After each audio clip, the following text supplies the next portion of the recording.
for women in particular is a crucial part of what's coming next and what we need now. And it is important to me that you have fun, that you have a fun life, and that you have, a life filled with adventure. If that's something that you like and something that matters to you, I want you to have a flexible life.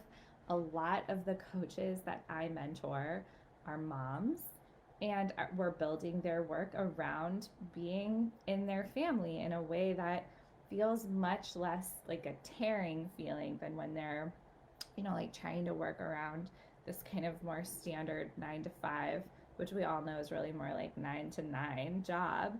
So there is a lot of power in creating something flexible, creating something that kind of like lives and moves and breathes with you, and relating to your work in a way where it's not just you trying to nourish this, but it's actually like back and forth. Like your work takes care of you and you take care of your work, and that kind of like scooping feeling and that infinity symbol going forward and backwards in this exchange would get to be bigger and bigger and bigger, so that you're getting cared for even more deeply and you're caring even more deeply.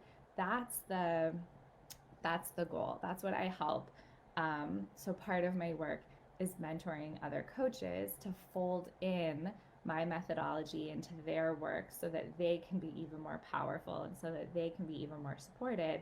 And that's what we're going for. We're going for work that feels like it's as nourishing to them as they are to their clients or their students or whoever it is that they're serving.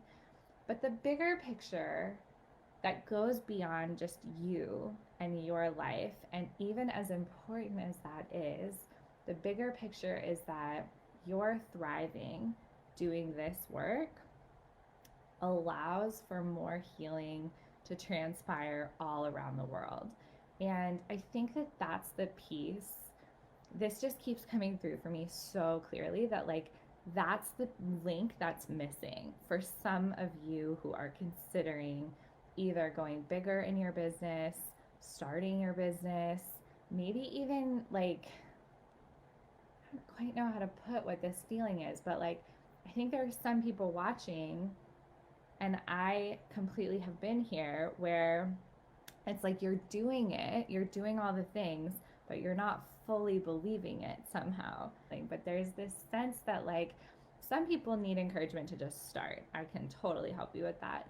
Some people need encouragement to go a little bit bigger, but there's this other feeling of like, I'm doing it, it's working, but I'm almost like holding back part of me.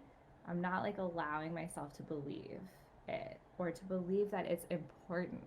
Is that resonating for anybody? So anyway, this whole series is going to be about why linking up what feels good to you, what supports you, what allows you to have this kind of epic, adventurous, robust life is linked to you using your voice right now in a way that is really, really needed and that feels really good. That is kind of like, I think we have a sense that we've inherited that you can either do work that matters or you can do work that feels good to you. And what we're going to do is really like be the bridge in between. And it's part of, it's not just making sense of two things that feel like they're opposites, which is completely the work of 2020, right? Like how do we hold all the duality that we can?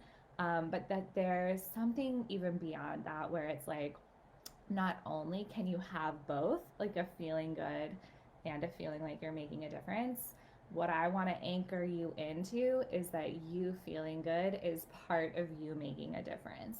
And that the better you feel and the more healing you allow yourself to do, and the more kind of pleasure you allow yourself to access, and the more resourced and supported you are, the better you can show up in this moment, and the more important your work.